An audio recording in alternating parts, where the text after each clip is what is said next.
Independence day આવે છે બરોબર, 15મી ઓગસ્ટ દિવસે, એના માટે એક સરસ મારે તમને વાત કરવી છે કે ભારત સ્વતંત્ર થયું બરોબર, પેલા આપણી પરિસ્થિતિ શું હતી? આપણે સાવ બંધિયાર હતા, આપણે કંઈ કરી શકતા ન હતા. એટલે એક આપણને એક સ્વતંત્રતાનો હક તો મળેલો છે કે આપણે હવે ગમે ત્યાં જઈ શકીએ છીએ, આપણે ગમે તે કરી શકીએ છીએ. પણ મારો એક પ્રશ્ન છે કે તમે ફાઇનાન્સ એટલે કે તમારો રૂપિયો છે એ સ્વતંત્ર છે? નથી. તમારો રૂપિયો, હું અત્યારે એટલું કહી શકું કે આ જેટલા લેડીઝ બેઠા છે ને, પણ એની પાસેથી ઓછામાં ઓછા 25,000 રૂપિયા નીકળશે સાડીના થપ્પા નીચેથી. બોલો સહમત કોણ મારી સાથે છે? જો આમાં બધાના હાથ નીકળ, આમાં બધાના હાથ ઊંચા થશે.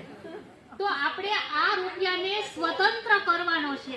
સાડીના થપ્પા, લોટના ડબ્બામાંથી આપણે આ રૂપિયાને આપણે સ્વતંત્ર થયા તો આપણે ફાઇનાન્સ પણ આપણે આપણા નાણાંને, આપણા રૂપિયાને પણ સ્વતંત્ર કરવાનો છે. અને એનો બેસ્ટ વે આપણને સાહેબે સરસ સમજાવ્યો.